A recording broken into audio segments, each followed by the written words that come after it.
All right, welcome to the City Commission meeting tonight. I'd like to welcome everybody here and would just ask if you could please silence or turn off your cell phones. And remind everybody that these meetings are televised every day on Channel 2 and also available for viewing on YouTube. And we'll go ahead and get started with the Pledge of Allegiance, followed by a silent prayer. I pledge allegiance to the flag of the United States of America and to the republic for which it stands, one nation, under God, indivisible, with liberty and justice for all.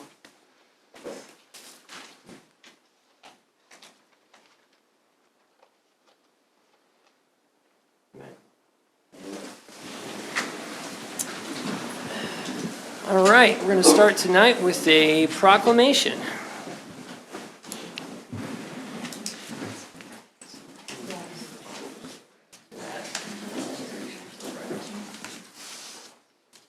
Okay, City of Leavenworth, Kansas, for the Susan B. Anthony Day in Leavenworth.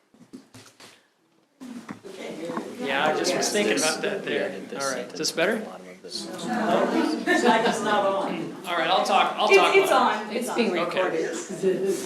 Whereas during the year 2024, the Leavenworth County Historical Society recognizes the achievements and contributions made in Leavenworth for the women's suffrage movement that promoted social and political change, and whereas Susan B. Anthony, women's rights activist and sister of Colonel David R. Anthony, first visited Leavenworth in January 1865, advocating the rights of both freed slaves and women, and was a resident in Leavenworth when President Abraham Lincoln was assassinated. Her brother owned Leavenworth Times, and whereas Leavenworth was the largest city in Kansas in 1867 when it became the first state in the Union to offer a popular referendum on women's suffrage, Susan B. Anthony campaigned here along with the national women's suffrage activists such as Elizabeth Cady Stanton.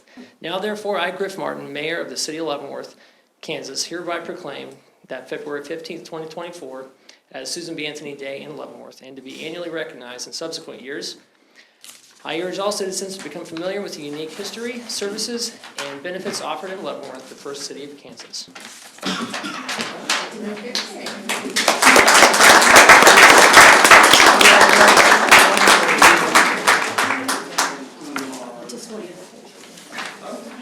On behalf of the Leavenworth County Historical Society, thank you very much.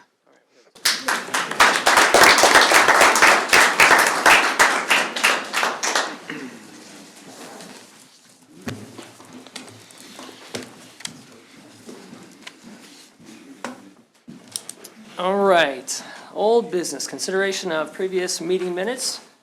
And if there are no questions, I just need a motion. I move the approval of the minutes from the January 23, 24 regular meeting. Second. All right, motion's been seconded. We'll begin voting with Commissioner Wilson. Aye. Aye? Aye. Aye. All right, motion passed 5-0. Item 3, second consideration ordinance number 8234, amending Chapter 8, Animal Control and Regulation of the Leavenworth Code of Ordinances. Sir, can you please speak up? We cannot hear anything you're saying. Okay. Is that a little bit better? All right. I guess I'm going podcast mode tonight. There you go. All right, sorry about that. Thank you for speaking up. I appreciate that. This will be handled by our Police Chief, Pat Kitchens. Mr. Mayor, Commission, the Police Department is before the governing body to discuss, want to make a recommended change to the proposal from 2 weeks ago. The Police Department got a recommendation from LAWS, Leavenworth Animal Welfare Society, one of our partners, asking us to reconsider a part of the language in the ordinance that was causing some concern. They expressed and provided a number of options that they wanted to look at. Again, they've been a very good partner for us, so I would support that removal of the language in the ordinance. And so specifically, it would be to remove the prohibition of feeding wildlife that includes the feeding of feral animals and cats. Strike that portion of the language out. Set it aside. We'll take that issue up at some other point, give us the opportunity as a staff to evaluate those recommendations, and then move forward with the rest of the ordinance, which has to do with giving the judge more latitude in decisions. And I'll be able to answer whatever questions you might have. Well, thank you, Chief. I appreciate that. Sorry, guys, if I'm too loud. No, I appreciate that because I have received a lot of emails from a lot of folks around town, and definitely appreciate everybody's feedback, and it's good to know. I think it's very encouraging when we get kind of a response from the people on how they feel about something that we've discussed and talked about. So I appreciate you guys addressing that, but I definitely want to open it up to. I also appreciate that. Appreciate everyone coming tonight in support of that. So just to be clear, moving forward, that piece is going to be removed from the ordinance, and then everything else will be the same. That's my recommendation. Okay. It would require you to pass that. But yeah, strike that language out. We'll set that aside. We can take that up at some point. Again, give us the opportunity to evaluate the recommendations that we received, which have been quite a few, and move forward. So, wait a minute. Go ahead, Nancy. So this is Article 6, 8601. The prohibition on feeding wildlife includes the feeding of feral animals and cats. That is the part you're taking out, correct? Yes, ma'am. So, Okay, got yes, if you were to make a motion, ma'am, or if this was the will of the commission, it'd be to approve ordinance number 8234 as presented with the following change to remove the last sentence of paragraph 1 of section 8-601. Got it. Okay. I can do that. Did you memorize that? Yes. I have it right here. Ed, any comments at all, or? I'm in full agreement. I was really, really encouraged. Okay. I was really encouraged by the involvement of the citizenry of Leavenworth on this issue. I would love to see every one of you and all of your friends, relatives, brothers, sisters, moms, dads, to become involved with every other issue that we take up as much as this. Thank you. Commissioner Wilson, any comments? Yeah, I just definitely want to say thank you all for just taking time to email and responding and just showing your support. Like I said, I definitely support you on your decision making. It's always great that citizens are unified to support the cause, and just thank you all for just speaking up, and your voices was heard tonight. So definitely have my support as well. All right, thank you. So with that, we just need a roll call vote to remove the language. You need a motion. We need and a second. motion. Oh, okay. I'll move it. Sorry. I move that we pass ordinance 8234 with the removal of the end of the first paragraph of Article 6, Of section 8601. 8601. With We the need a last- second. With the last sentence. The last sentence, saying the prohibition on feeding wildlife includes the feeding of feral animals and cats. That be removed. And I'll second that. All right, motion's been seconded. We'll begin voting with Commissioner Bowder. Aye. Aye. Aye. Aye. All right, motion passed. Thank you.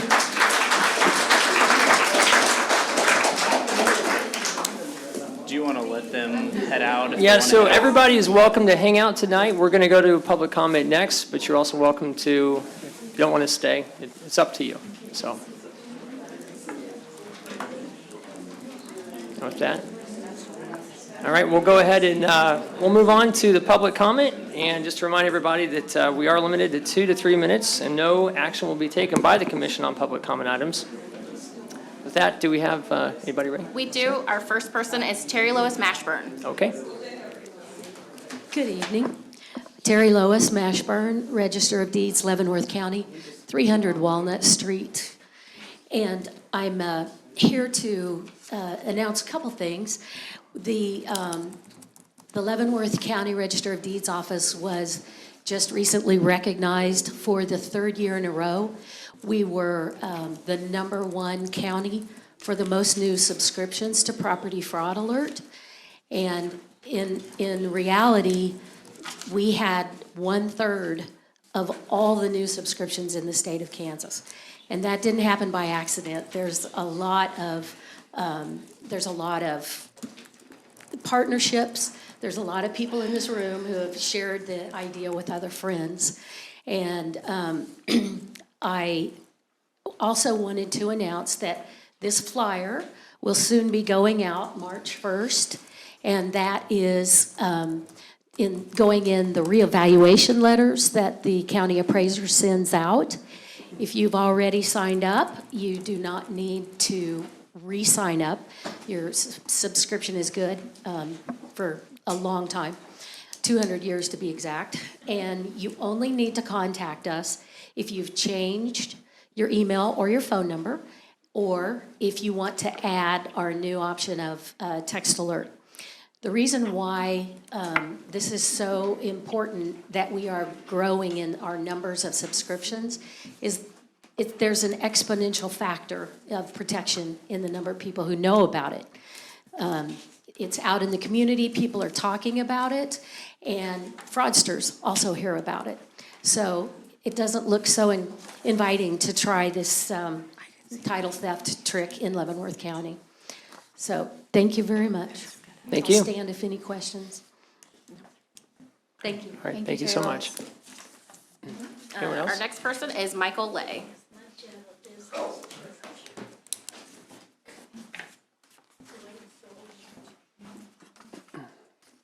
Good evening, my name is Michael Lay, I'm Evening. in 907 Columbia. My first issue is the sealing of the streets. It didn't go well, and they asked for more money. It didn't go well. We had the materials that they blew off the street to set the tar and the ash on it. They blew it up on the curb. So now when you cut your grass, you can have chips and stuff in your blades and everything. And it looks horrible.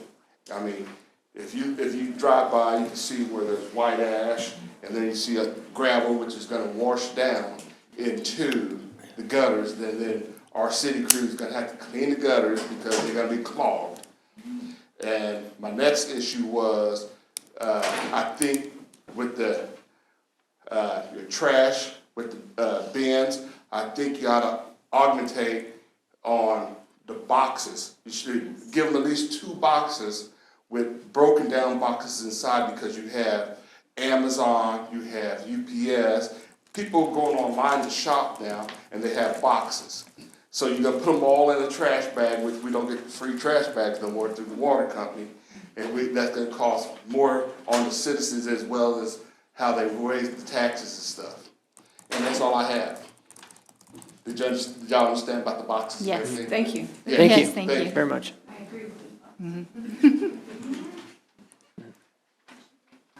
Hello. All right, Sarah, anyone else? Nope, that's it. Okay.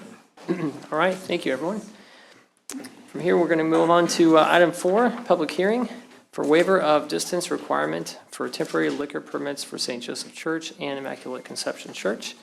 Just need a motion to open the public hearing. So moved. Second. It's been seconded. We'll begin voting with Commissioner Wilson. Aye. Aye. Aye. Aye. Aye. All right, motion passed. Sarah will handle this item. Mr. Mayor and Commissioners, before you this evening for consideration is a request to waive the distance requirement to allow Immaculate Conception Church and St. Joseph Church to apply for temporary liquor permits for their St. Patrick's Day corned beef and cabbage dinner and the annual German Fest dinner and dance. City code allows for the City Commission to waive the 300-foot distance requirement in order for the church to apply for the needed permits. Letters were sent to all property owners within 300 feet of both church locations, notifying them of the public hearing this evening. I did receive one phone call earlier this week from a neighbor who is in support of the event. So I'm happy to answer any questions you have, and also John and Teresa Williams with the church is here to answer any questions you may have of them. Okay.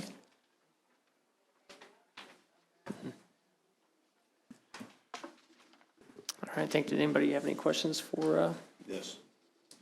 folks Mr. here? Williams, will this be just malt beverages, or will this include hard alcohol? It will include hard alcohol also. Will you have Irish whiskey? You know it. And Bailey's. You know it, sir. Bailey's and beer. Bailey's and Jameson. Bailey's and coffee. So good evening, Mr. Mayor and distinguished commissioners. I am John Williams, 30525 172nd Street. This is my better half, Teresa. And we are here to ask for a waiver of the distance requirement for temporary liquor permit. This would be for Immaculate Conception Church to sell alcohol on Sunday, March 10th for our annual St. Patrick's Day corned beef and cabbage and Irish stew dinner. At the same time, we also would like to ask for the waiver for St. Joseph Church annual German Fest on October 5th. We ask these waivers to help pay for church expenses so the church can also help other missions. During our normal history segment, which I've been asked history questions in the past, instead today I'd like to spotlight one of our other church missions. Hopefully, you've all heard that we are celebrating 165 years of Catholic education here in Leavenworth. The church has helped to defray the costs of children to attend Xavier Grade School. Xavier yearly has some of the better state test scores in our area. It has great leadership under board chair Mike Sear, Principal Janelle Hardigan, and with preschool administrator Shannon Holcomb. Xavier is on firm footing with increased enrollment for the last 3 years. The IC and St. Joseph parishes are meeting the needs of this mission amongst others. Our parish priest, Father Glenn Snow, also emphasizes we need to bring fun, friendship, and fellowship to the parish socials. We have not only members of the parishes, but also many members of the community come and have a great meal and visit with their friends. We appreciate yearly many members of the commission stop by, eat, and say hello. The Immaculate Conception Church corned beef and cabbage Irish stew dinner and takeout is held at the church basement, 5th and Kiowa, from 11:30 to 2-ish. There will be music, Irish choir, beer, and Irish libation.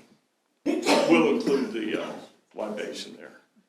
Remind me this year, I might buy you a drink. Anyway, with your waiver approval and activities for the children. All are invited, and don't forget fun, friendship, and fellowship.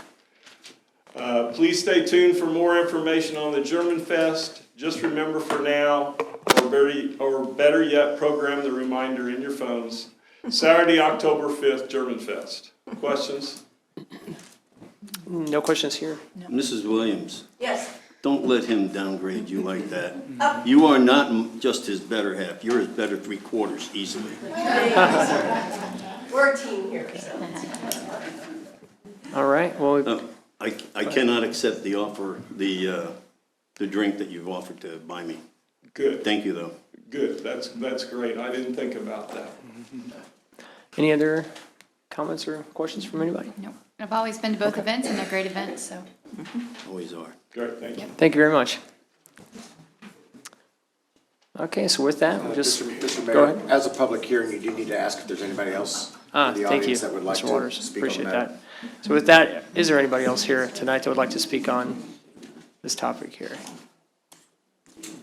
The topic of letting the church have a liquor license? Or another topic? No.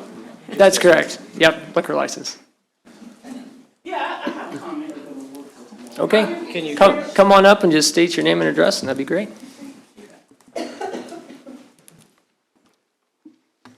My name is Stacy Cotton, address is 2032 Marjorie Circle, Leavenworth, Kansas. I have a comment. I know he said that they wanted to raise money. This is why they want the waiver for the distance. But when do we start looking at the integrity of the church? So if you guys are going to give them this waiver, can the money be spent on the people that might be affected by the alcohol that is served? You know, are we just going to fellowship with people and not take the integrity of the church? That a church serving alcohol, so you guys are going to do what you want because you're a city, but I ask that you think about whatever their money raised for causes on addiction if they're going to serve alcohol. So that's my comment on that. Thank you. Thank you, Stacy. Appreciate that. Any other comments? Okay. Yes, ma'am. Come on up. Yep. Just state your name and address, please. Stephanie Trufino, 1710 Randolph Court. If I'm not mistaken, Jesus drank wine, correct? Fermented. I'm sorry? It was called sweet wine, and the sweet wine wasn't fermented, which wasn't causing drunkenness. So yes, he did drink wine. Right, So but if we're there, going to quote what Jesus said, let's read the Bible. but. Okay. but We'll take- keep it to the mic tonight. Thank you. Yeah. But they're Thank you. taking the money and they're doing something good with it. Yes, we are. That's the bottom line up front. So, Thank you. Thank you so much. There's no other comments. We will proceed to close the public hearing with a motion. So moved. Second. All right, motion's been seconded. We'll begin voting with Commissioner Wilson. Aye. Aye. Aye. Aye. All right. passed there. Now, just need a motion to consider the waiver. I move to approve the waiver for the St. Patrick's Day dinner and the German Fest, St. Joseph Church and Immaculate Conception Church. Second. All right, motion's been seconded. All right, we'll begin voting with Commissioner Bowder. Aye. Aye. Aye. Aye. All right, motion passed. 4-0. All right. 5-0. General items, item 5, mayor's appointments. And I, Mayor Martin, move to appoint to the Convention and Tourism Committee Jeannie Hazels to an unexpired term ending January 31st, 2025. Just need a Second. second. All right, motion's been seconded. We'll begin voting with Commissioner Wilson. Aye. Aye. Aye. Aye. Aye. All right, motion passed 5-0. Item 6, consider special event street closure request. Turn this over to Sarah. Mr. Mayor and Commissioners, before you this evening for consideration is a request to close streets for a special event. The request is to close the 400 to 600 block of Delaware Street and to close 5th Street from Shawnee Street to Cherokee Street from 10 a.m. to 6 p.m. to accommodate the Spring Clean Out Sidewalk Sale special event on Saturday, April 27th, 2024. A map of the requested closure area was provided in the agenda packet. Staff is here and available to answer any questions you might have, as well as the event organizer, Carrie Payer, if you have any questions regarding her request as well. Okay, Ms. Perry, would you like to come on up? You can come.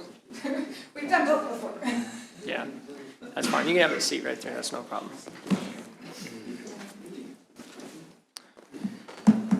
Cool deal. Can you maybe just give us a little bit of background on the event and what plan is and everything like that? Yeah, absolutely. So a lot of the small businesses downtown have been talking and meeting, and I'm sure that you guys are aware, but the Sunday, the 28th, is the gravel grinder that the Santa Fe Trails does, and we were speaking of trying to make that they bring about 300 people into town, and they do pack up, pick up the day before. And we were discussing different options on, hey, is there ways that we could help support that event? Because that's something that one of us put on, right? And we all want to work together.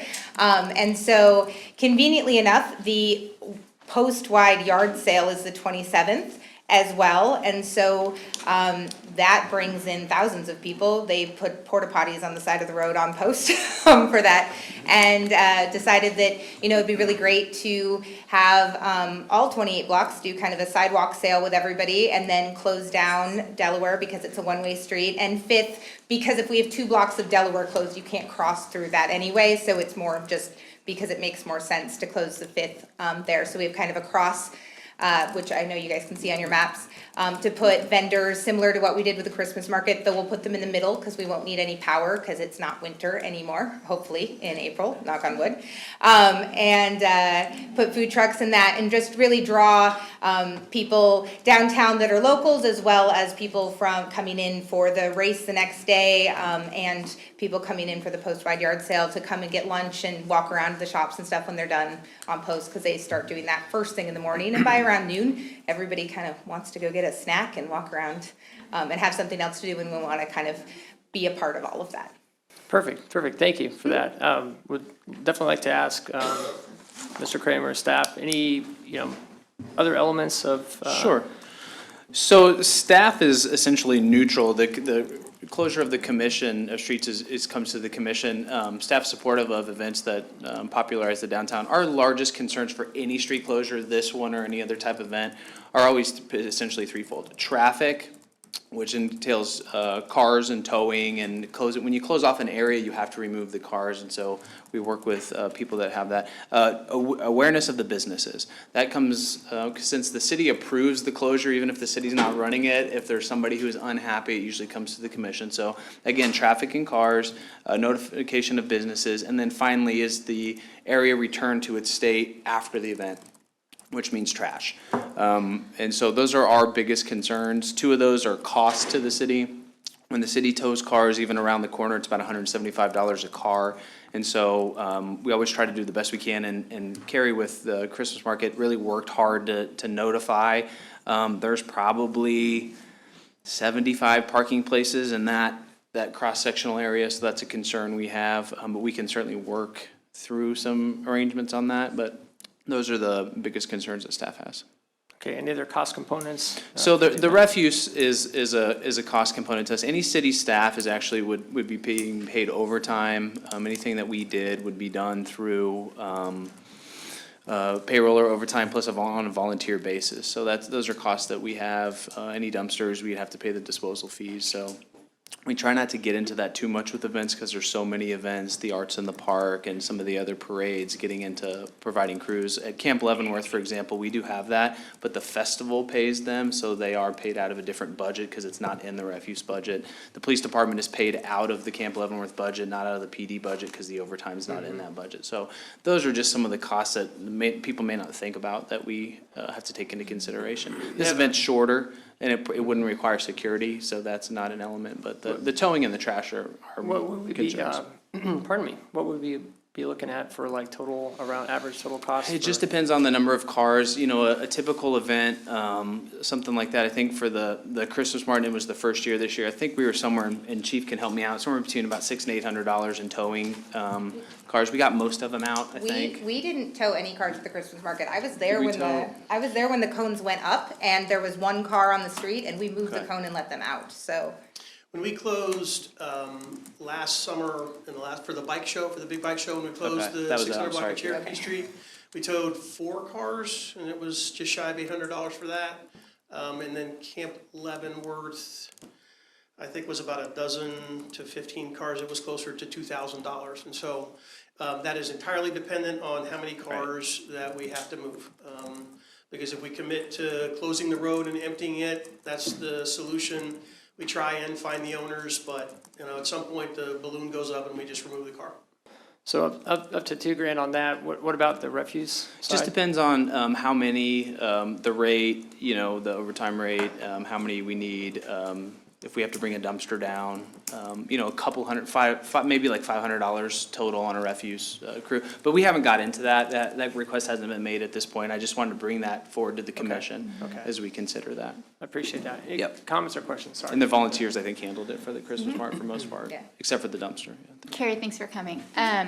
So would the streets be, so you're gonna have like a sidewalk sale? Yep. And so like you did the Christmas market, would the street be where the booth or the table is then? So nothing would be actually on the sidewalks? So the idea is that we would close the section of Delaware and Fifth and have the vendors on the street for that, so there wouldn't be anything specifically on the sidewalks, though I would think that some of the brick and mortar businesses there would probably put a table out. Obviously not making sure that there's no blockage of ADA crosswear and all of that sort of thing. I'm very aware and compliant of those kinds of things.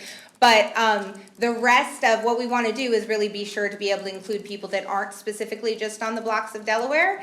So we would really love to encourage the other businesses in our 28 blocks of downtown to be able to have a sidewalk sale happening on their areas so that we can encourage them to walk through all of downtown. We didn't do the sidewalk element for the Christmas market, but I know that from speaking to my fellow business owners and that they absolutely saw an increase in sales that day from people walking around, and that's what we'd really like to try and encourage even more so, and really advertise it as a full downtown event, even if it's just specifically blocked off for vendors on the Delaware stretch. Okay. We budgeted $50,000 to Main Street last year. Are you working with Main Street on this? To my knowledge, Main Street does not have any sort of director or anything at this point in time, so we're not working together. It's the small businesses. We have about 20 of us that are all working together actively, as well as quite a few more who are participants, but just not actively making decisions on that. Well, Main Street's still open, I know that. Oh, I know, they've been very busy with trying to decide on people, so, I don't know. And this won't be affected by the closing of 4th Street, right? Because 4th Street is because of the Correct. construction. Yeah, this stops short of 4th Street and the project won't have started by then. So the detour won't affect this any. No, it shouldn't have any effect on that. Okay, but if Main Street wants to participate, they're welcome to. Ed, you got it? Yeah, just a quick one. You mentioned the food vendors being at the intersection of Fifth and Delaware. Cherokee? Delaware. Much good. Is that gonna limit it to just, on your map, it shows 4. I only put 4 on the map so that we could kind of get a scale of where Okay, the so idea is. you're not planning to restrict it to 4 food trucks, that's it? No, no. Okay, thank you. Commissioner Wilson, any comments? Yeah, Gary, thanks for coming out this evening. Did you hear any response, get any feedback from any of the residents that live in the downtown area regarding the Christmas event that took place? To be completely honest, I didn't hear much of anything other than positive feedback from the Christmas market, both from the businesses and then the residents that live on the street, some of which are here, that live on the block of Delaware, and that we gave as much notice as we could to everybody, and honestly, I think everybody was just really excited overall to have stuff happening downtown more than anything. I didn't personally get any significant negative feedback in any way, other than they would love for us to have little buildings like they do in Germany, and so we'll work on that when we have more time. I personally just heard positive feedback from all the businesses. I know that January and February are typically hard months for small businesses, especially downtown. And I know personally I'm committed to helping small businesses out where I can. So if closing the streets increases, I think I saw, like, for the after action report, 60% of businesses had the best sales of their year that day at the Christmas market. So I'm all for repeating that for our small businesses in downtown and throughout Leavenworth. So, Yeah, I didn't hear any negative comments either. It was all positive. okay, no, I think personally, I got a couple thoughts. I mean, I think the event's a great idea, and I would like to see a lot more of these types of things coming to town. We've talked about that kind of, some of the goal setting and different things like that. My other, I guess, concern is from a cost standpoint. Mr. Kramer, you said there's several other events that would want to utilize. That's what I'd say. I would, from the staff side, and we always, have to be sometimes the bearer of bad news, or the reality side of this is approval with contingent upon, the event taking care of its own refuse. And I do think that we need to figure out what happens if there are 4, 5, or 6 cars in the perimeter that we cannot locate, if the commission's direction is that the city have, fund that or pay for that tow bill, then so be it. But I think we need to resolve that issue, just because it's bigger than we've done a street closure, and Delaware has so many spots. And we'll work with the event to try to move as many as possible. But those are the 2 things I think I'd like to make sure that the approval contingent upon the event providing its own refuse service. We'll provide some bags, some extra bags, and bring down some extra trash. Yeah, the some bags trash we have. cans. Yeah. Yeah, there's no And bags. then just the towing thing, because it's inevitable. Somebody's gonna come in right before we close it, and we can't find them or something like that. And it's significant. It can really add up. No, and I appreciate that, because we're talking, I'm sorry, go ahead. Oh, can I speak to that? Sure. So specifically for the towing of the cars, obviously, I can't guarantee any sort of anything, but in the design and for security and safety reasons, when you're trying to plot out, especially where vendors go or food trucks and that, you want to make sure that there is a through fare for emergency vehicles, because, heaven forbid something happened in the middle of it.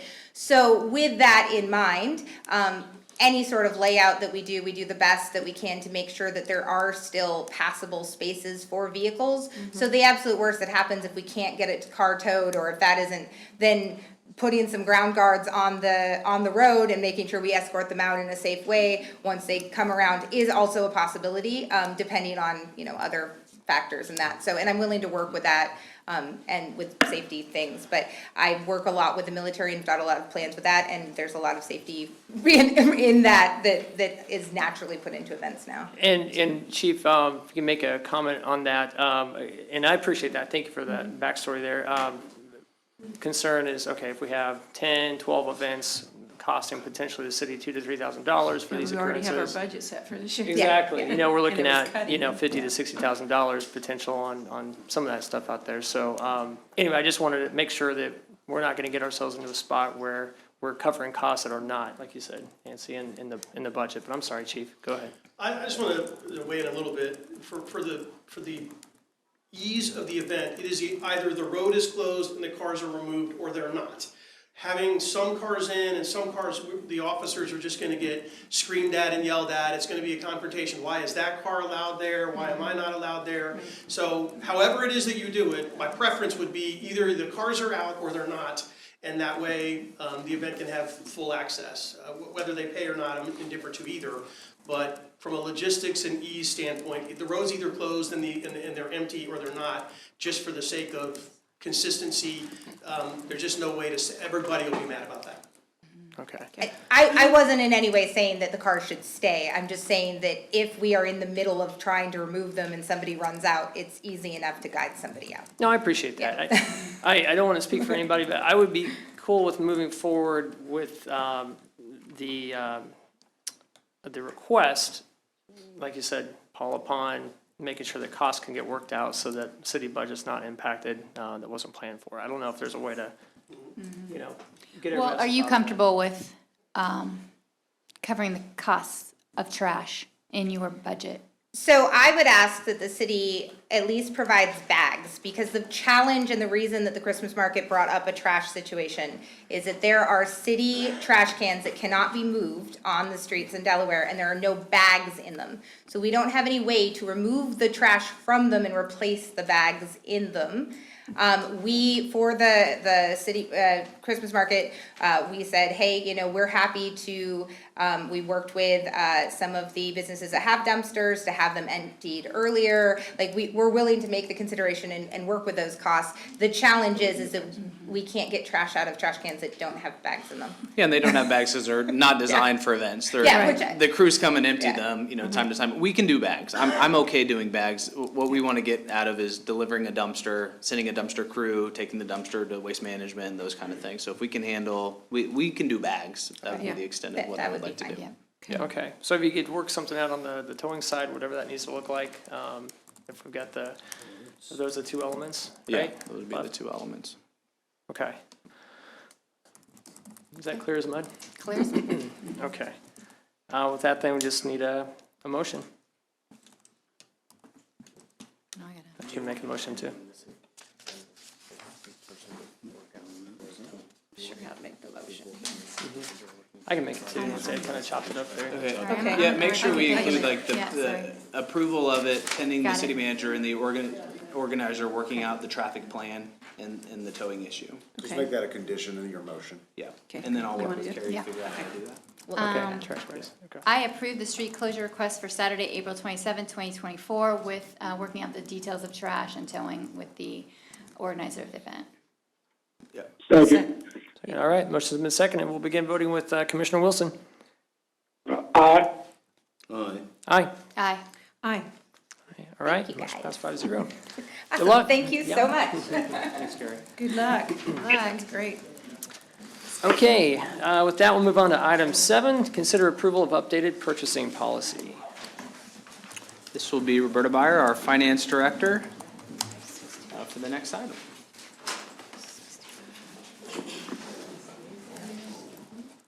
Good evening.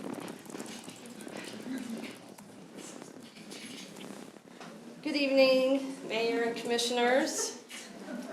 Today, we are presenting an updated purchasing policy and asking for approval of the updated policy.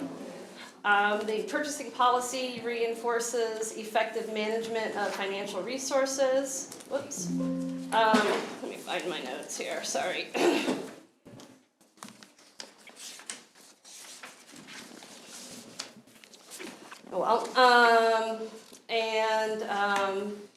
The policy assigns duties and responsibilities of all participants in the purchasing process and documents internal controls. Reviewing and updating the purchasing policy periodically helps to maintain adherence to laws and regulations and best business practices. The policy was last updated and approved by the City Commission in 2019, but the last substantive changes of the policy were made in 2016. Since the last update to the policy, the City Commission amended Charter Ordinance 40 with Ordinance number 8213, which increased the threshold for design-build contracts to $10 million, and the Finance Department has made several changes to our practices to improve internal controls. In addition, it has become clear that the policy has become outdated with regard to some purchasing practices and purchasing limits. Therefore, staff is bringing this updated purchasing policy to the Commission for approval. The updated policy has been reviewed, endorsed by the city manager. The updated policy is included in your packet, and as I'm sure you are aware, it makes for great bedtime reading, as it'll put you right to sleep. Yes. I'm afraid this will not be a riveting presentation, as one can only do so much with the material at hand, but I do believe it's important to review the substantive changes that were made to the policy and take the time to discuss each one. As we go through each item, I will pause and ask for questions before we move to the next issue. This presentation is presented with 2 fonts. Anytime the text is blue, it's a direct excerpt from the updated policy. We're going to start with what are the substantive changes to the purchasing policy, and they include updated roles and responsibilities, particularly for the finance department, improved documentation of internal controls, increased purchasing limits to reflect current economic conditions, and updated purchasing practices to facilitate the city's ability to obtain competitive quotes and bids for a wider range of vendors. In addition to those items, there are numerous minor changes in the policy that were made to provide clarification to existing policies, improve consistency, and improve readability of the policy. Those minor updates don't change our actual policies or practices and will not be discussed in this presentation. I'm going to start with the updated roles and responsibilities of the finance department. The finance department consists of 5 employees, and their responsibility are as follows. The finance director is responsible for hiring and directing the purchasing agent, recommending purchasing policies and procedures to the city manager, directing and managing the purchasing processes and operations, and reviewing and updating the purchasing policies and procedures on a regular basis, which is what we're doing tonight. I want to note that the deputy finance director is responsible for the direct supervision of the finance department staff. Therefore, he shares responsibilities with the above items. Our senior accountant is responsible for managing the vendor list, including adding new vendors, updating vendor information, and inactivating vendors as necessary. This is a very important internal control because the person that is entering an invoice cannot also add a vendor or modify a vendor. And the senior accountant also manages the chart of accounts, including establishing new account codes and project numbers.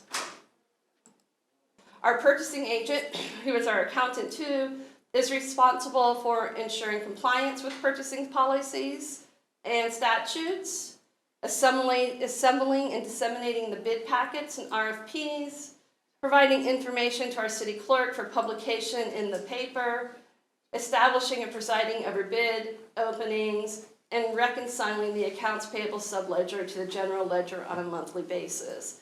This is another very important internal control because reconciliations help prevent or detect errors or fraud. The accountant 1 is responsible for reviewing all invoices that have been entered into the ERP system. I'm losing Nancy already. I'm having a hard time sitting today, I'm sorry. No, it's okay. I don't blame you. Including checking for proper documentation, approvals, and correct account codes, entering invoices and some annual contracts, entering purchases on behalf of departments that exceed their annual budget. So when a department exceeds their budget, they can no longer enter invoices. They have to send them to us and we enter them.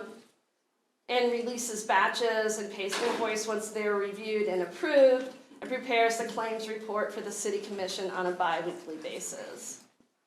So that is the end of the updates for roles and responsibilities, and I'd like to, do you want to discuss anything? Do you have any questions? I don't have any questions right now. All right. Purchase cards. So the city uses city-issued purchase cards, and that provides departments with an easy method, an expedient method to make purchases of goods and services within their spending limit. All purchase cards have a limit on them. Most of the times it's $1,000. The city currently has 81 P cards issued. Therefore, it's very important that responsibilities and internal controls are clearly documented. The updated purchasing policy adds a significant amount of documentation with regard to the use of P cards. The Finance Department approves the issuance of purchase cards and approves any temporary increase in limit requests. The department directors request the new cards for new employees. They request any increases they need in temporary limits, and there's usually a one-day increase in temporary limits.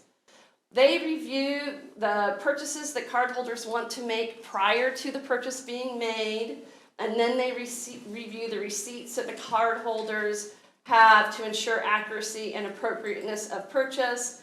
And they approve purchase card transactions in the ERP system after the cardholder has reconciled their purchase card statement. Again, this is a really important internal control because all P card purchases are approved by the employee supervisor on a weekly basis. We upload P card data on Mondays, and by Friday, they have to be fully reconciled. So there's no time lag. That was a question I had, so, okay, cool. Yeah.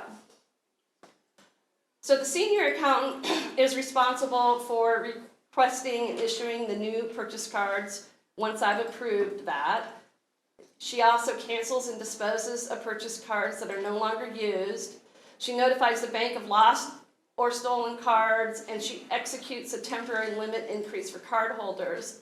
I'm pointing out that that's another important internal control. It takes two people, me and the senior accountant, to issue a card, and it takes two people to increase the limit. Our purchasing agent reviews the receipts. So after the invoices have been uploaded, the receipts have been attached, the department director approves it, then the accountant too looks at every single purchased item and looks at all of the receipts that are attached. She also manages the weekly purchase card reconciliation process in coordination with cardholders. We reconcile purchase cards every week. She reconciles the liability account to the credit card statement on a monthly basis and creates a journal entry she needs to reclass expenses.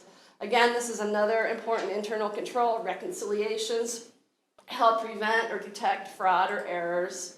And she creates a year-end journal entry to reclass the purchase card expenditures, which makes our financials more accurate. And she assists cardholders with notifications of erroneous, disputed, or return charges. Finally, the cardholders have their responsibilities. The ones that I just put up and circled in blue were in the previous policy, so I'm not going to go over them. I've added 2 responsibilities for cardholders. As I mentioned, cardholders have to reconcile their purchase card statements on a weekly basis in the ERP system. I used to be done monthly or once every 2 months, and it was not great. So I feel like this is a really important control to add to the purchasing policy. In addition, we added that cardholders will reimburse the city for inadvertent and unauthorized use of the purchase cards. And that is all I have on purchase cards. Any questions, discussion? Okay, moving along. Purchasing limits. So the updated policy, updated purchasing limits to reflect our current economic conditions. As I mentioned, the last substantive change to the purchasing policy was in 2016. Since then, inflation has been approximately 30%. Previously, any purchase over $5,000 required 3 verbal quotes, and any purchase over $10,000 required 3 written quotes. Oh, thank you so much. Because of inflation, several of the city's routine purchases with established vendors cost more than $5,000. A good example is Brian called me the other day and said, do I really have to get 3 verbal quotes for this valve that costs $5,010? We buy them all the time from this vendor. So that's just an example. And I said yes, because the purchasing policy says so. Therefore, the updated policy requires 3 verbal quotes for purchases over $7,500 and 3 written quotes for purchases over $15,000. So we bumped the $5,000 to $7,500 and the $10,000 limit to $15,000. Yep. The current purchasing policy requires all purchases over $25,000 to be approved by you. Because of inflation, the City Commission now approves purchases that previously fell within the city manager's approval authority. So the updated policy increases the city manager's approval to $50,000. And that is the end of this particular topic. How long has it been, 25,000? Well, since at least 2016. I was looking for earlier policies. The last one I could find was 2016 that said 25,000, and before that, the one that I could find was 2003, and it was lower. So I don't know exactly what date. Just curious. Yeah, Any other questions? not really, no.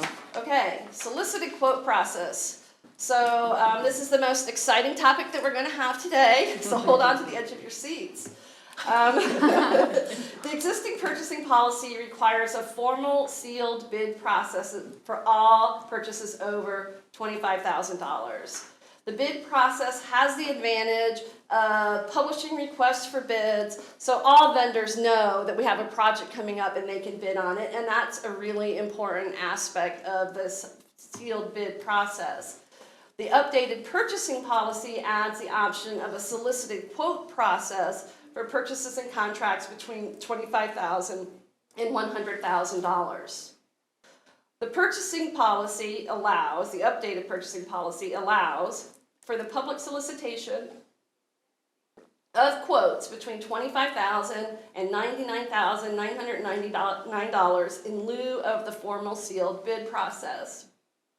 The goal of this process is to encourage the competitive participation of as many potential vendors as possible while not requiring some of the more burdensome requirements of the formal sealed bid process. The department director or city manager may still request that a formal bid process be used for purchases below $100,000, in which case the formal bid process will be followed. So solicited quotes require public notice or legal publication just like a sealed bid. So that process would be pretty much the same. We will not issue quote documents until the public notice goes out. The big difference between the solicited quote process and the sealed bid process is that the sealed bid process requires strict adherence to this formal bidding process. And if the bidder does not include a single required document, no matter how minor, the bid is disqualified and cannot be read. With the solicited quote process, the vendor will only have to provide some of those required documentations after the quote's been accepted. So we're not going to say, oh, you don't have to provide this bond, or you don't have to sign this a non-collusion agreement. What we're saying is once we gather the quotes and we pick the vendor, then we'll collect all of that documentation, some of which is notarized, which is an added expense for the smaller vendors. And what we're hoping is by doing this, we'll get more vendors participating in our quote process for these contracts under $100,000. And that is the end of my presentation with regard to solicited quotes. So we do reject a fair number of bids for not having a single document, and so it's really designed to try to be more business-friendly from the city, try to maybe get some vendors who aren't used to doing a sealed bid process, and so that's just from the clarification on that. Cool, thank you for that. All right, so this next page is a summary of the updated purchasing limits and processes that I just discussed. I just circled in green the purchasing limits that are in the existing policy. And then the column circled in blue is the new, is the updated purchasing limit. So the 5,000 goes to 7,500, 5,000 to 10,000, 7,500 to 15,000, etc. The green circled documents on the right show the processes that currently exist. Those processes are not changing at all. The approval levels are not changing. The processes are not changing. The only one that we're adding that's different is the published quote process. So with the new limits, authority limit for the city manager, for a published quote process, the city manager would be able to approve anything less than $50,000, and any published quote over $50,000 to $100,000 would be brought to the city commission. And as always, anything over 100, all the sealed bids would come to the city commission. So any questions about this? I know this is a lot, That's okay. kind of dense. You're okay. Just a quick question. Oh, yes, sir. No, could you go back to that? Yeah. Let's take, for instance, the invoice or requisition, 10,000 to 25,000, 15,000 to 25,000 is going to be the new limit. It has to go through the department director, the finance director, and the city manager has to approve it. Yes. Is this, it has to go through each of them and they all have to say yes to it? Yes, sir. Okay, so if somebody says, I recommend we don't do this, It doesn't it happen. still moves forward? No, Or it doesn't it move gets forward? kicked out. So the way the system works is everything is within the citywide ERP system. So the department would enter the invoice or enter the requisition, let's say it's a requisition, and then the department head would have to approve the requisition. Then that requisition is going to come to me if it's over $10,000, over $7,500, it would come to me, and I have to approve it. So at that point, I open it, I look at the requisition. If I have questions about it, I'll ask about it. If I don't like it, I'll reject it and tell them they have to add this, get further authority. If I approve it, then it will go to Paul for approval if the dollar level is high enough. So everybody has to approve it within the ERP system for it to get turned into a requisition. Okay, so this isn't a recommendation until it gets to the actual approval authority. That's correct. Okay, thank you. And that's the current process, and that's not changing. Okay, thank you. I think that's a valuable internal control, the number of approvals required. Oh, yeah, no, I agree with that. And I did buzz by the last comment on this slide. The purchasing policy does explicitly state that a purchase shall not be split to avoid the bid process or bypass approval authority. Okay. So in the same vein, we updated the minimum limit for requests for proposals, or RFPs. So RFPs are written documents issued by the purchasing agent inviting potential contractors to submit sealed proposals for specific professional services. The RFP process requires the formation of a selection committee, which will comprise of at least 3 city employees familiar with the services provided, and has several other requirements which make the RFP process rather burdensome and time-consuming. The existing purchasing policy requires an RFP for documents for professional services with an estimated aggregate cost of $25,000 or greater, which results in the RFP process being followed for projects that may require minimum outside assistance. The updated purchasing policy increases the estimated aggregate cost of the project to $50,000 before an RFP is required. And that's all I got on that. Anything, questions? Okay. No, thank you. So required forms. We have a hodgepodge, or had a hodgepodge of forms. People sort of did things the way they thought made sense. So while the finance department, and I'm gonna say this was a group effort, we had an all-day meeting, went through the old policy, et cetera, we standardized some forms which must be used with the corresponding activity. And these forms are included in the appendix of the updated policy, and they're going to be available on our file server as fillable PDF forms. The first one is a record of written and verbal quotes, which is a quotation form.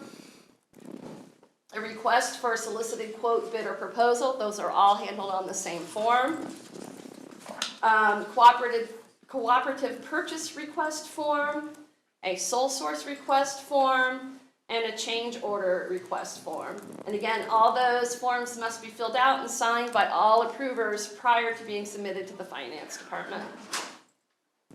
Any questions about Is forms? that more forms than it used to be in the old purchasing, or the Ye- current yes, one? many. Or is that less? I think it's 5 more. This is 5 more than it was? We didn't have formal forms, really. And so this is formalizing processes that are, these processes are currently used, and we're just formalizing them. Okay, thank you. So basically, everybody provides the same information. Yeah, makes sense. Sorry, Bert, is this actual paper copies or this is all digital forms that you guys have? The forms will be available on our file server, so people can go and they can fill them out electronically. Perfect. They're fillable Okay. PDFs, or if they want to print them and handwrite them, they can. Okay, cool. The updated purchasing policy explicitly allows design build contracts. That was not in the previous policy. We could still do them. If you remember when you read the policy, the city manager and the city commission are the only ones that are allowed to authorize processes that are not in the policy. But the policy adds the ability to do design build contracts, which all must be approved by the city manager. Right.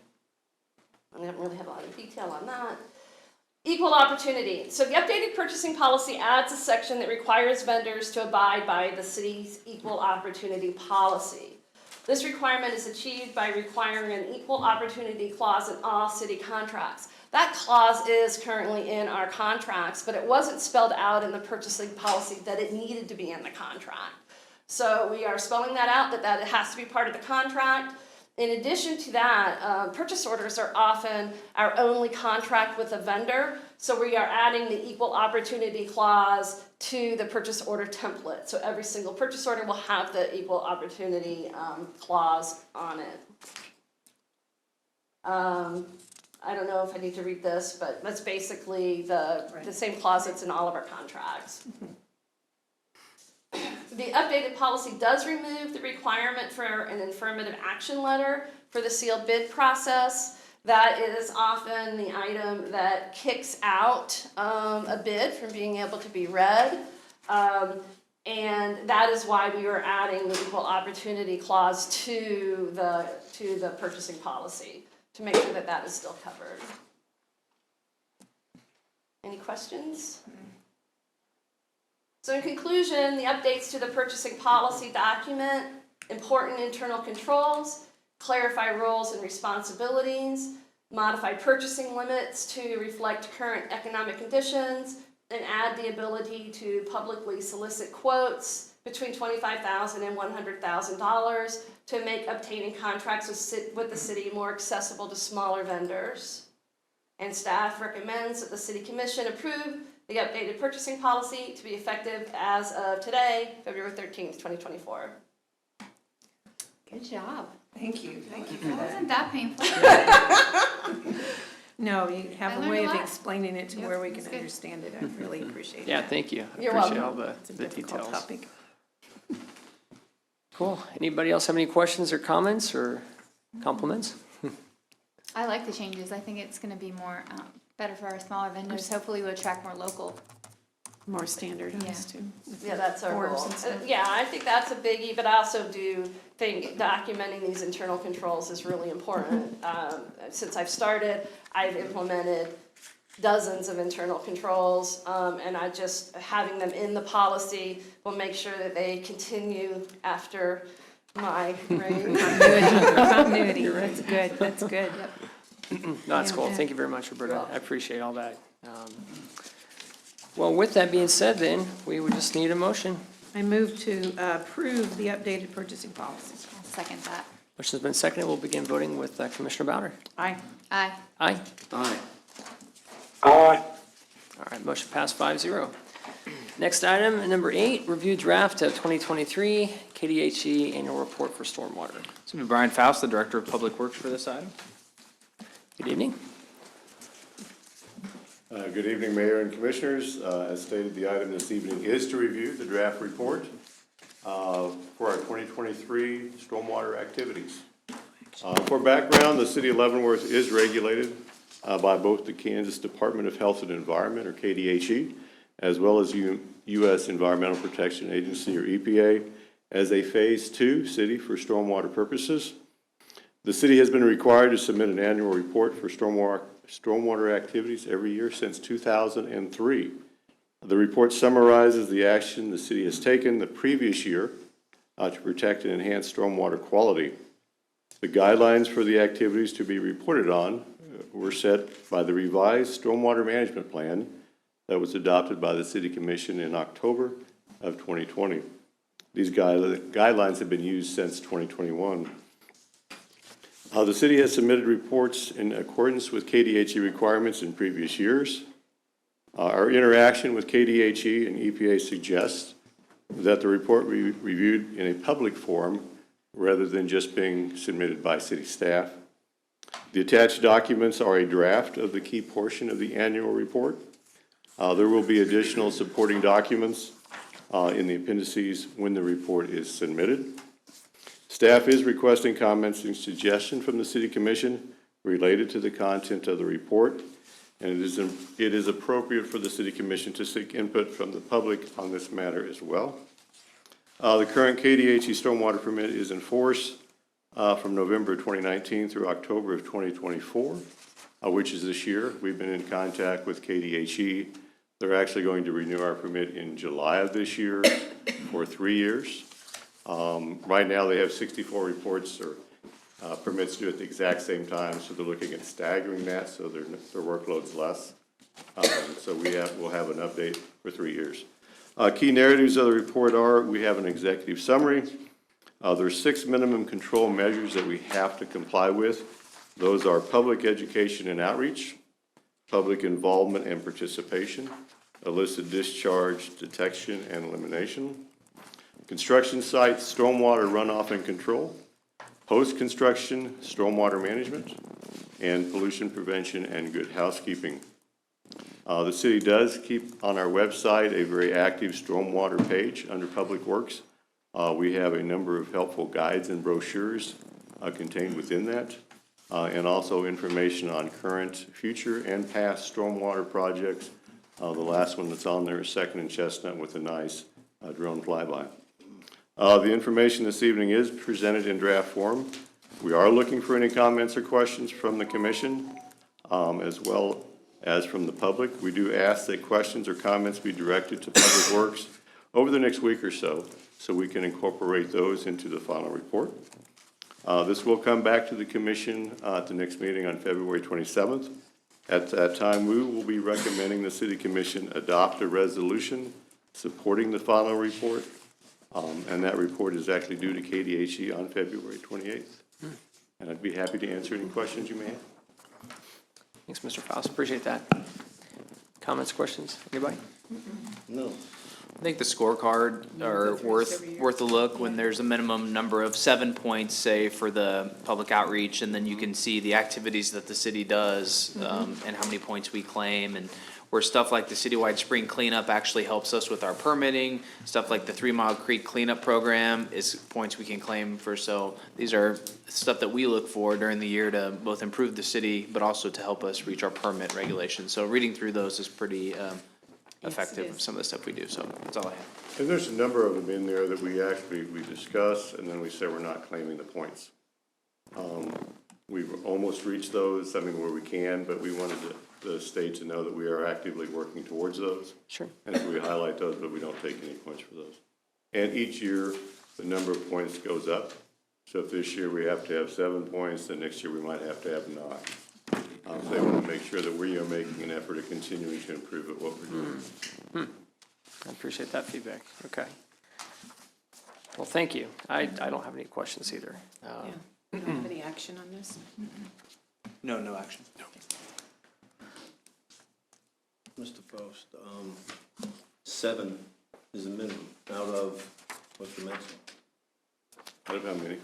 Is that the question? 7 is the minimum out of how many? What's the maximum? Each minimum control measure has a whole lot more things we can do than actually listed on your pages. And so there might be 40 or 50 points available. But they're just saying, hey, you can have 7 on this one, some of them might be 6, some of them may be 10. Okay. But there's a lot of things we can do, but in a city our size, some of them would be very difficult for us to get to. Okay. Well, thank you. Appreciate that. Thanks. All righty. No action there. I appreciate all the notes on that, Mr. Faust. So, yeah, I think that's all we've got for item 8. Item 9, consider KDOT agreement for 4th Street improvements, Reese Street to Poplar Street.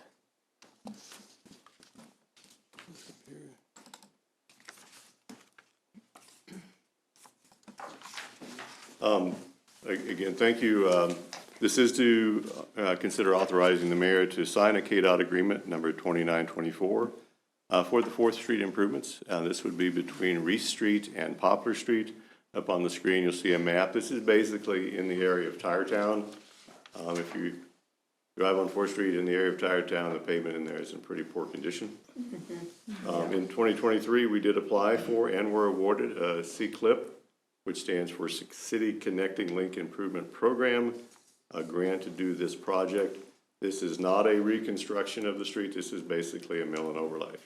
There will be some localized base patching in the worst areas, some curb replacement. If you look in the area around O'Reilly's, some of the curb has rather large gaping holes in it. We'll be replacing those. We're also making ADA improvements at the intersections to make sure we have appropriate ramps with truncated dome detection. This maximum grant is for $400,000. It's for construction and construction engineering. It's an 85-15 grant. There are a number of non-participating items, curbs non-participating, sidewalks non-participating, and the ramps are non-participating. The city is currently seeking qualifications on RFQ from interested design consultants. Responses are due at the end of the month, with design tentatively planned for March of this year. Staff reviewed the agreement with KDOT and does recommend approval. The project schedule from KDOT shows design completed in late 2024 with bidding in April of 25. Construction improvements are tentatively planned for summer of 2025. KDOT's process is anywhere from 12 to 14 months. This is a fairly straightforward project. It's a mill and overlay. But the process of what they are required to do and what they require the city to do, that process is 12 to 14 months. Again, the state's participation is 85% for a maximum of $400,000. We anticipate the total project cost to be roughly $540,000. The cost incurred in 2024 will only be for the design, and cost in 25 will be associated with the construction. Staff does recommend the City Commission authorize the mayor to sign KDOT agreement number 2924 for the 4th Street Surface Preservation Project between Reese Street and Poplar Street. I'd be happy to answer any questions. No questions. I was just had in my mind from a timing standpoint with the other work going on 4th Street, but you already covered that, so no conflicts there. Any questions from anybody? No. Commissioner Wilson, any questions or comments? No, sir. Thank you. All right. With that, then, we just need a motion. I'll make a motion for the mayor to sign the KDOT agreement 2924 for the 4th Street Surface Preservation Project between Reese and Popular Street. Second. Motion's been seconded. We'll begin voting with Commissioner Wilson. Aye. Aye. Aye. Aye. Aye. Motion passed 5-0. Item 10, consider award of bid for Buffalo Bill Cody Park Sports Court Replacement Project. We have Steve Grant and Brian Bailey, the Director and Deputy Director of Parks and Recreation for this item. Good evening. Thank you, Paul. Good evening, Mayor, Commissioners. Is that pickleball? That was what was current, yes. Yeah. And I'm glad Roberta is still here, because this will be riveting. Not that hers wasn't important as a department director, it was certainly director. But I say it's riveting because this project has been obviously a long time coming. We're very excited to bring forth to you tonight bid proposals for the replacement of the sports court area at Cody Park. I say it's been a long time coming. There's a lot of public interest behind this for several years. We were very excited last year when the City Commission dedicated money towards this project to replace the sports courts area at Cody Park, starting with design work in the fall of last year and then construction this year in 2024. Speaking of design, at the September 12th, a little background, December 12th meeting of the City Commission last year of 2023, the Commission approved the proposal from VSR Design for the design, plan development, specification development, and project administration for this project. Immediately after that approval, we worked with the VSR team as well as Call Valley Engineering to begin surveying the site at Cody, doing borings, that kind of engineering, slope, runoff, working on that. All that led up to public meetings in October, on October 26th, 2023. City staff, along with some of our park board members, as well as the VSR design team, we held 2 open house public meetings at the community center. One over the lunch hour from 11 to 1, and the other from 5 to 7. They were both very well attended. We got a lot of really, really good feedback. I know several commissioners were able to come by and be involved with that as well. So it was very, very valuable to get the input from throughout the community. So utilizing that input from that open house meetings, as well as the limitations and the size and layout of the park site, and the professional experience of our VSR design team, a layout and a bid package of new sports courts to be constructed was developed. There is a little bit of change from when we had the initial layouts of the site. That kind of came out of those meetings when we're talking about site limitations, the input from the public, number of pickleball courts. We are looking at dedicated pickleball courts at the site. That was kind of one of the main focuses, as well as a basketball court. One of the things that came out of our meetings was trying to fit all of that into that small area there. It's really confined. We have the parking lot, obviously, private ground to the south, slope issues heading towards the baseball, softball field to the east, and then, of course, the restroom and slope of the natural creekway there at Cody Park.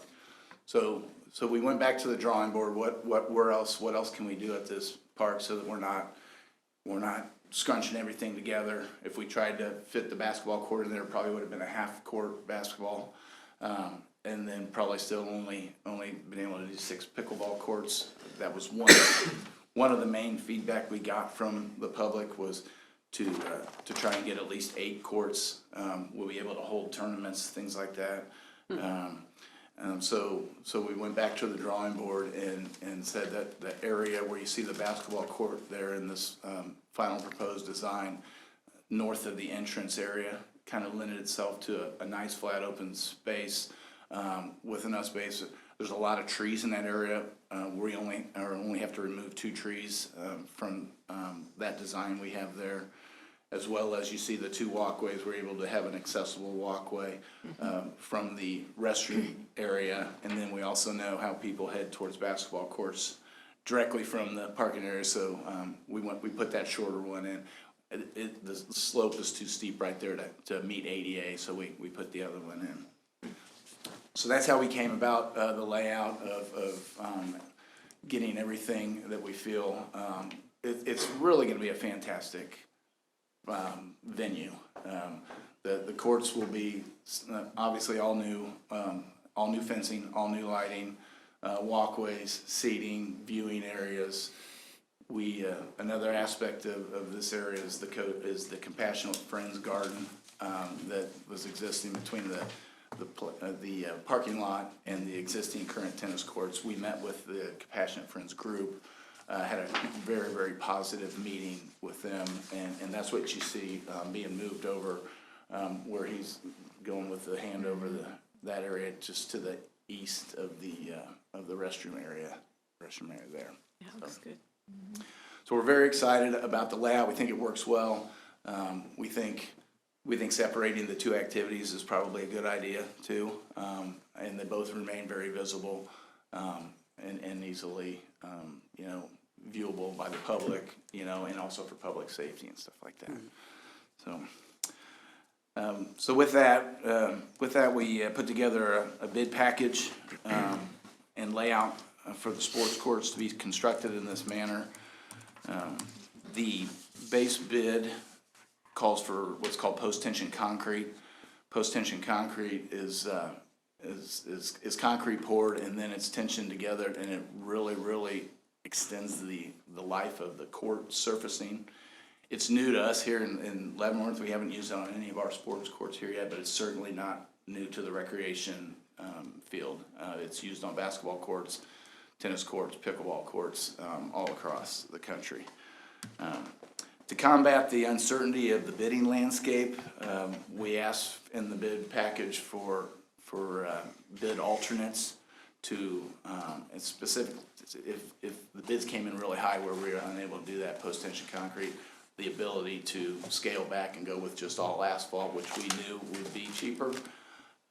We also know asphalt this time of year, everybody who's been driving on the roads know that it does move more with the ground and it allows water in, which is over time an enemy towards the surfacing itself.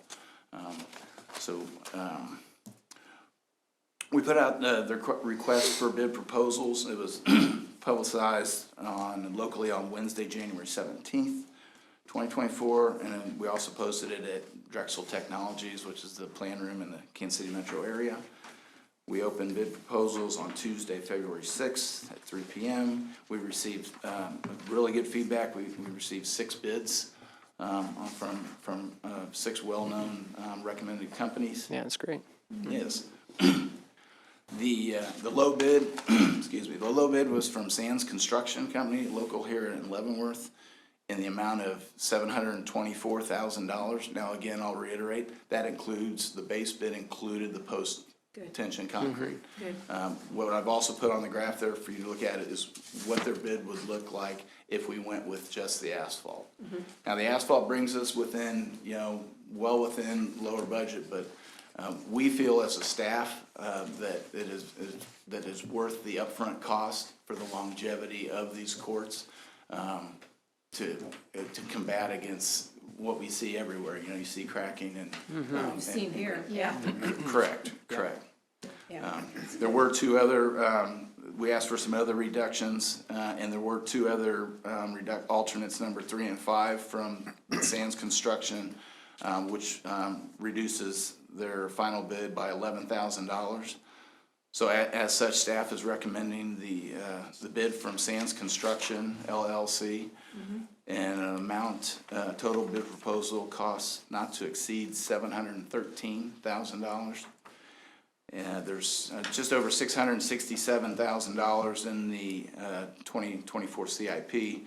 There are sufficient funds in the 2024 CIP reserves to cover the remaining balance of that. That's a lot, I know, but we're really excited about this, and any questions that I can answer, I'd be happy to. I think this is what we expected. It's a wide range between them and the 1.49 million. I Yes. saw that. No, I think this is really good, and I know a lot of people will be excited about this. Yeah, when I was campaigning, the 3 things that I heard most at the door was potholes, pickleball, and trash, in that order. So I know that there are so many people that are excited for pickleball, and I couldn't believe the turnout that you guys had.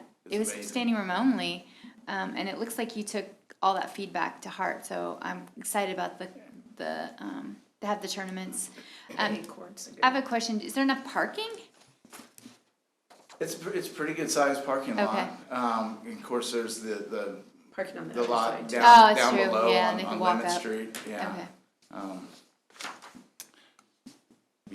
That all depends on probably the size of a tournament. I think for the daily use, for sure. Okay. And we've held big events before. If we were to hold a big tournament and expected a big turnout like that, we've done satellite, vans and buses and stuff for big events in the past. I don't know that it would ever get to that We've already. done other things there too, like Easter egg hunts and stuff. It brings in a lot of Yes. cars that we've been able to deal Yes. with that. Is there a concession place there built in those? So there is, that old restroom facility, was renovated about 7 or 8 years ago. And it does have concession ability in it now. It's a very old facility. But it's perfectly there. functional. Yeah, I'm excited. Any other Couple of questions. comments? Go ahead. Yeah, sir. Now let me remember what they all are. To begin with, number 5, voluntary alternate, that you got here. Can you explain to me what use 15-inch T and 90-degree elbow in lieu of NP basins? Make that English for me. If Sands Construction were here, they would be able, it has to do with the underground plumbing. Brian might be Yeah, able- so there's a storm box that the water will run into. So it's basically, they're making their own storm box instead of buying a precast storm box to sit in there. So it makes it a little cheaper. Okay. Is the basketball court also gonna be the post-tension? Yes, sir. Oh, what was the other thing? Yeah, it must have been very, very important. I forgot. No, I think it's great. I appreciate all the feedback, and it'll be cool to see those when they're all yeah. completed, and pickleball's really been taking the country by Sure. storm. Sure, yeah, and just as a reminder on this project, it's lengthy, you know, and as these different surfacings get put down, we're gonna ask for a lot of patience by the public. They'll see that, obviously, the concrete get poured, but then there's plain surface, two coats of plain Sure. surface that go on that. And they start seeing it, and those have to set up for a certain amount of time. All of it has to set up for a certain amount of time. And the lines will be on there, but the gates will be locked for a certain amount of time, until they're ready for actual play on them, so. But, we're thinking, you know, probably a solid 6-month project. Okay. Wow. That parking lot will be closed off, during, just for the safety of the public. We have the public, or the parking lot down there, like we said, on Lemon Street. So. So what is their estimated time frame to open it up then? Are you considering? Well, You said 6 months, so it'd be next spring? well, probably this fall. If you pin in your approval okay. this evening, we'll execute a contract within the next 10 days. with Okay. Sands Construction, Okay. and give them the notice to proceed. And, Right on. so hopefully by later this fall, when the weather's. And they'll have lighting, so if the weather's nice, they can play in the evenings in the fall Yes. with the tonight. lighting. Yeah, that's really That'd be cool. great. I like that. Commissioner Wilson, you got any questions, comments?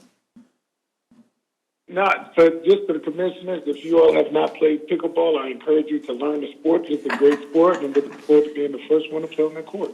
Yeah, he's an advocate. I think that was a challenge. You win. Ed, do you have one more thing you want to ask? No, No, I'm actually, looking forward to it. No other comment. Okay. Commissioner Bowder asked the question. When can we see it? Yeah. Okay. Cool. All right. Well, appreciate that. Yeah, just need a motion at this point. I I move. move that we, Go ahead. we approve the construction, the bid being given to Sands Construction and have them, go at it. The base Post bid, haste. not to exceed, Oh, the base bid, yes. not to exceed 713. 713,000. Second. All right, motion's been seconded. We'll begin voting with Commissioner Bowder. Aye. Aye. Aye. Aye. Right on. Send that contract over, man. Thank you. Thank you very much. Thank you, guys. Thank you.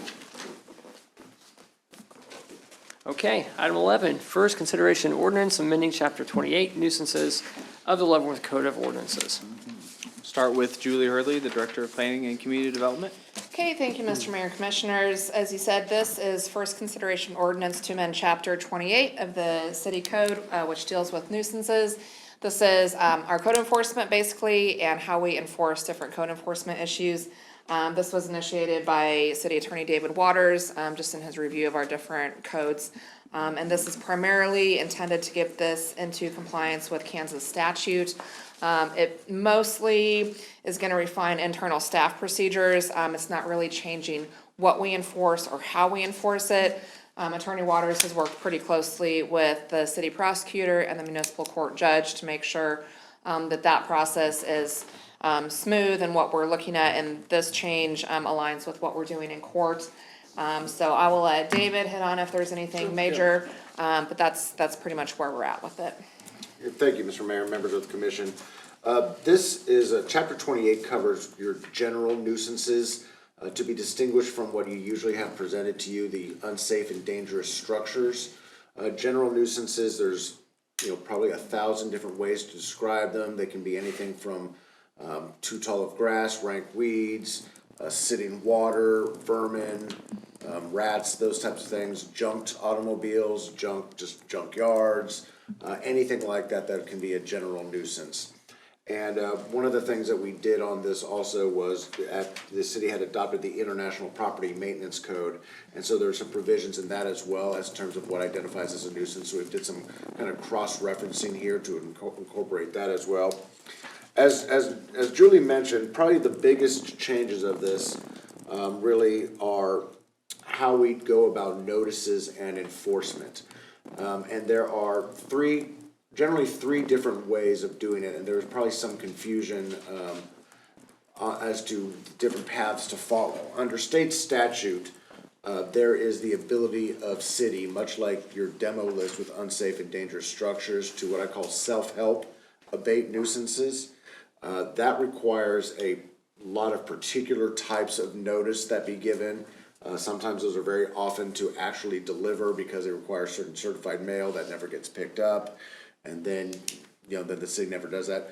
But that's not the only method to do it. Again, the city has not traditionally undertaken its own self-help abatement of its general nuisances. So we've made some provisions in here to still allow for those self-help processes, revise the code to make those completely consistent with state law, but also added more clear provisions for staff on just general enforcement of where the city would not end up coming in and doing it itself. A notice in order to do this, and warnings that then can be enforced in municipal court. And that would be the third way, provisions for in municipal court enforcement. Worked with the city prosecutor quite a bit and with the municipal judge. The municipal judge had some questions on what are my actual authority to issue orders, or what, I want to make sure if I get a case that the processes were actually followed, so I know what notices are required. So that's why we kind of went through those steps a little bit more clearly in the code, so the judge knows, okay, if this is coming before me, it was under this pathway. And the self-help abatement where the city does it, that's a different path that comes to you to do. That's not something that would then come to the judge. So help clarifying those types of processes for it. So that was really the bulk of the work on this. Did some other work, including expanding junk on property to include certain statutory language on inoperable vehicles, and some general cleanup. A lot of the stuff, and the other provision on there that we added was when it comes to weeds, Kansas statute offers a shorthand notice provision where if you have a repeat offender, you can give them just a once yearly notice of everything instead of having to give a notice every single time they have failed to do something. So we've built that into this code as well to make sure that staff understands that they can do those kind of shorthand procedures as well. Then other than that, some general cleanup, but those are the highlights of this chapter. Okay, thank you very much. I didn't notice the word boats anywhere in this. And sometimes people have it out there in their yard, visible tall, a boat that is, from 1953. It's got glass busted out of it and pieces broken off it. Obviously hasn't been cared for. That covered in this? That could be under junk and such. It would not be under the inoperable vehicles part of it probably, because those are just a different, those aren't defined under Kansas statute as motor vehicles. Right. But certainly if there was a junked piece of equipment of any kind, it likely would be covered on this. I'm not sure, I don't believe the city has any specific regulations as to just general boat storage that would not qualify as junk. So some cities have regulations, ordinances that just deem any type of, it'd be trailers, RVs, or boats as unsightly, so some cities regulate those and require they be put in self-storage or something like that. The city of Leavenworth doesn't have anything, I don't believe, do you? We talk in our development regulations about where those can be parked on your property. But I think where you're saying, if there's a junked boat or RV or anything, that can fall Yes. under this general nuisance chapter. It doesn't have to specifically be called out as a boat, just with the Yeah, general but it nuisance could not be language. necessarily Yeah. just because someone does not like the sight of a boat. If Right. the boat could not reasonably be classified as junked or inoperable or things, causing blight to the area, then it probably wouldn't go that far. Thank you. Have you ever had problems with right of entry with our city staff, like going on the property? We do not go onto private property. Okay. We do all of our code enforcement from public right of way. Okay. So just street, looking at alleys, any other public property, yeah. A lot of that comes into, though, from the code enforcement side, that's one thing, but if you take the path of city abatement of a nuisance, Yeah, that's what I'm looking at. then that's when that would come in. Now, that's not something that I've ever seen come to you before, but it is a procedure that is allowed under statute for the city to self-help and take care of abatements itself, kind of like your demo list, so to speak. Instead of, demolish the building, you'd be passing a resolution to staff go in and remove this junk pile. In that type of situation, that's where that would come into play. Okay. And when we go onto a property to enforce, it's when we've gone through the process of going through municipal court. The judge has issued an authorization to abate through that process, which has again been refined in this update. And so then we do have a contractor go onto a property to do that court authorized abatement. But in terms of just writing up a violation or inspecting, our staff does not go onto properties. There are Fourth Amendment issues with that. You can obtain what we call administrative search warrants from courts. For example, if somebody has said that there's something that is, in the backyard that is on that, there are clearly Fourth Amendment issues with just going onto property if it's not within public viewing and such. So, but you can get warrants for that, but that's a whole different process. Okay. Any other comments? No. Yep. Okay. Commissioner Wilson, any other comments or questions? No, sir. All right. That, then I just need a consensus here, so. Yes. Good to move Yes. forward, yep, Yep. okay, Yes. cool deal, thank you very much. And move on from here to the transportation update. Mr. Mayor and Commission, thank you for sticking with us tonight. We have been promising a transportation update for a while, and tonight worked. So bear with us just for one more item, and we're going to give an update on Ride LV. Okay, so I'll start off, and I've also got Brian Galubsky, who is the Transportation Director of the Guidance Center. And so he's gonna be able to answer a lot more of your questions kind of from the operational standpoint of it. But just had kind of a brief overview of where we started and what the first year of operation has looked like. So just a quick reminder, in 2018, there was a transportation study completed in partnership with Mid-America Regional Council, KCATA, the City of Leavenworth, and Leavenworth County. That's where this transportation program was sort of born out of. The primary recommended mode of a service, and that was a demand responsive service, which is what we've ended up with, where you call for your service, the service comes and gets you. So not a fixed route service like a bus route type thing. So since 2018, our staff, Guidance Center staff, has worked pretty hard to bring this to fruition. And in April of last year, we started service. So just some numbers to kind of go through for how this looked for the first year. So again, it started operation in April of last year, so we've been just under 12 months with this. We've had 618 unique riders that have used the service. There's an average of 6.2 rides per month for each rider, so people are using this more than once, which is great to see. We had just under 11,000 total rides completed by the service in that first year. And there's around 350 unique pickup and drop-off locations within the city that the drivers have been visiting. So just a couple of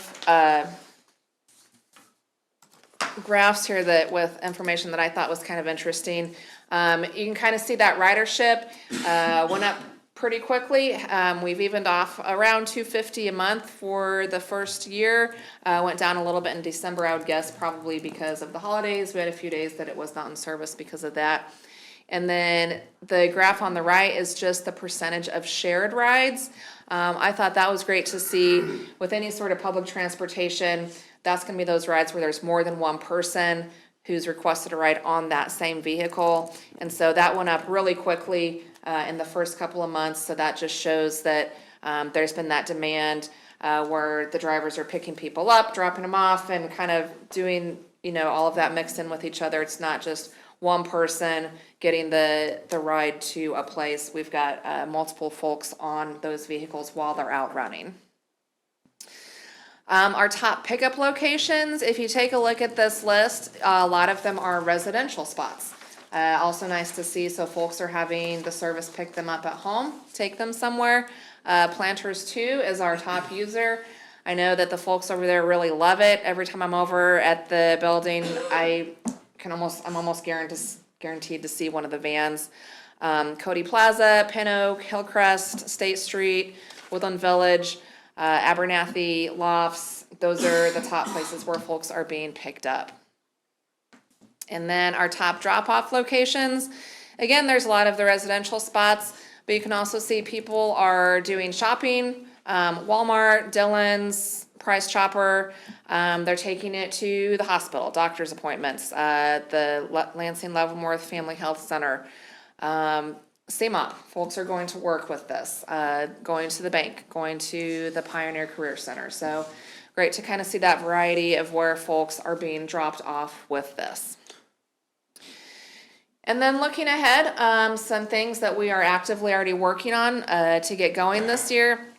We're working with the staff over at Guidance Center to get some sort of voucher or coupon option for people to pay for these rides. This is something that we've been looking at and working pretty closely with the community service providers here in town. What's going to best work for the folks that they're working with, so we can make sure that those people are able to get their rides.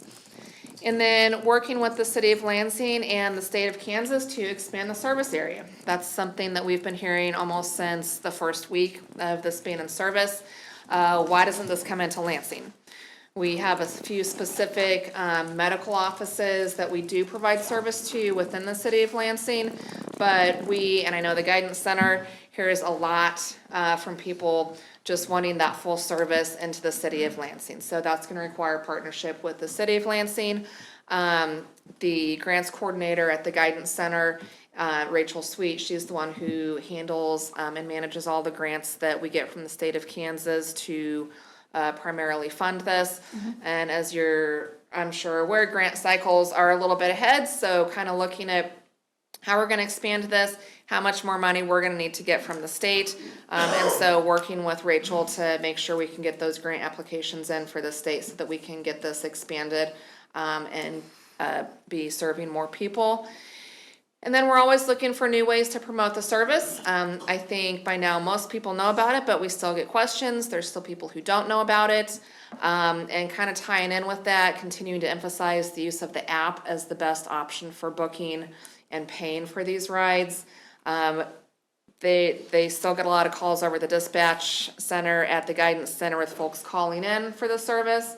We know there's always going to be folks for whom that's the best option, and the staff over there is certainly happy to work with them and getting them their rides, but using that app is really going to be the most efficient way for operational side of it, and then just for the riders, making sure they can get the times they want, easily paying for it. The drivers are set up to take cash on the vans, but they are not set up to make change, which is pretty standard for public transit. It's a safety issue for the drivers, so that is something that comes up, and so just having that ability to have the ride already paid for, not having to deal with cash, is always good. So we're excited about where it's been. Most of the feedback, it's been overwhelmingly positive. As we get more people using it, there's always gonna be concerns about delays, just because we have more and more people using a service that, has its limits, but the drivers and the staff at the guidance center do a really good job of working through that. Everybody's getting their rides. So we are really happy about how it's turned out. I don't think any of us imagined it would be quite this successful quite so quickly. There's always gonna be bumps with new things, and this is, I think, surpassed all of our expectations and how well it has gone. So that is sort of the brief overview of where we are. Like I said, Brian and his team over the guidance center, they run the day-to-day operations of this, so they're the ones talking with the customers writing it, and he's got a lot of great insight on how that has gone. So, whatever questions you have for him or me, we will do our best to answer them. I want to hear from Brian. No, it's been overwhelming since it's began. I saw it from Bruce, Bruce Logan. He started the whole program, and I kind of sat there when I did dispatch, so I know the ins and out of it. It's tremendously grown. It's overwhelming to how first few days, first few weeks we get a ride here and there. Now we don't have enough vans and capacity to handle everything. So it's grown quite a bit. The timing, your schedule, how is that going? And you have a lot of calls for earlier and later than, and what is your schedule again? 8 to 5? Is it 8 to 5? Yeah, so we do have one guy that comes in at 7, kind of handles some of the early stuff. So right now I kind of set it up where it's about 7 a.m. to 5:30. Our last guy, he gets off at 5:20. We leave that little 10-minute buffer for them to get back. But yeah, 7 to about 5:20. Okay. So how many calls? I asked for this before. I wanted a number if I could get it. How many calls from Lansing you get? From Lansing? Yeah. I don't have a number for, but I know it's. I thought somebody at our last meeting. I thought somebody was going to our last transit meeting. Somebody was going to get that. Try to get that, or start keeping track of that. We can start keeping track of it. I know. Lansing wants to know. I mean, okay. The council wants to know. No, so. I'll have our new, Michela, she runs the call center now. I'll have her kind of keep track of. Yeah, I thought somebody was going to any just tick them off if you pickups in saw. Lansing, Right. just any transports to Lansing. I know we still do, the medical facilities Sure. there. But I know if we open it up to them. I mean, calls from Lansing residents, that's what I'm wondering about. Okay. And I know that people walk across the street from Twin Oaks and catch the bus over at the doctor's office there, or used to be the doctor's office, whatever that is now, yeah. The county, anyway, I'd like to know about how many that is too. Yeah, we're talking to Lansing, I mean, if they're interested in expanding, we need to talk more, but we need to have some data. Yeah. Okay. They need to have some data, I guess. They're the ones that are interested in it. absolutely. So. Because I know by the time, it's been going for 8 months, well, I guess 10 months now. That I know we've emphasized that, hey, unfortunately, we don't do pickups in Lansing unless it's these doctors' facilities. So I think that 10 months, they have learned that, hey, only for the city of Leavenworth. So some of those calls have been, in the beginning, yes, it was Lansing, a lot of Lansing. Now that they know that it's just for the city of Leavenworth, so the calls have kind of dwindled down. Well, I think you guys are doing, I'm sorry, I'm hogging it all. No, it's your baby. You're good. It's Go my ahead. baby. Yeah, keep I going. think you guys are doing a fantastic job. I hear nothing but good reports about your drivers and how friendly and helpful they are. And I've ridden the bus myself and plan to ride it again, and it's great. I think it's a great program. I'm really glad to see that it's doing well. Say if it wasn't for those Such a need. drivers, those drivers just they're the ones that make it They're work. awesome. So, They're awesome. Yeah. Yes. Thank you so much for all that you do. no problem. Yeah, thank you. Appreciate the feedback. Can I get a copy of your presentation? Yep. It's not in our packets. Yep, we'll send it out. Thank you. Go ahead. I was most excited, well, I shouldn't say most, but I was excited to see you say that you're all looking at developing a voucher coupon kind of program. Yep. For community service organizations. You might also look at service organizations like the VFW and the American Legion, because they'll purchase them generally Yes. just at Christmas time. They'll purchase those things to put in their Santa's grab bag things that Sure. they hand out. And there's a lot of them. Yeah, and on the transit committee, we do have a representative from the VFW. So, yeah, we are, yeah. Yeah, I didn't mean to No, imply that it'd be that's- just the service organizations, just but yeah, throwing we're. on one yeah, more. Yep, absolutely a good point. Thank you. Thank you very much. Appreciate that. Thank you, guys. Thank you for waiting tonight and Oh, for no. coming. Yeah. I'm His worried son is about starving, my so. son. I'm sorry, David's back there, the baby. Oh, there he is. That's great, great. Mr. Golubski, Yes. dzień dobry, jak się masz?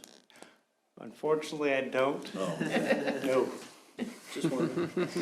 Thank you again. Yep, thank you very much. No problem. Appreciate that. No, thank you guys. Thanks. We're good? Yep. All right, we'll move on from here to the consent agenda. Ooh. I move that we approve claims for January 19th, 2024 through February 8th, 2024 in the amount of $2,648,038.56. Net amount for payroll number 2 effective January 26th, 2024 in the amount of $424,000. $424,377.03 includes police and fire pension in the amount of $7,491.38. Second. All right, motion's been seconded. We'll begin voting with Commissioner Wilson. He's gone. Oh, he's Oh, he is gone, sorry. Commissioner Bowder. Aye. Aye. Aye. Aye. All right, motion passed 4-0. All right, that concludes regular meeting items. We'll go around the horn here. Mr. Kramer? Sorry, I didn't mean to cut you. Nothing tonight. Nothing tonight, all right. Good. How about them Chiefs? That's exciting. For everybody who's going down to that, to the parade and the rally and everything, please go down there. Be careful, take care of yourself.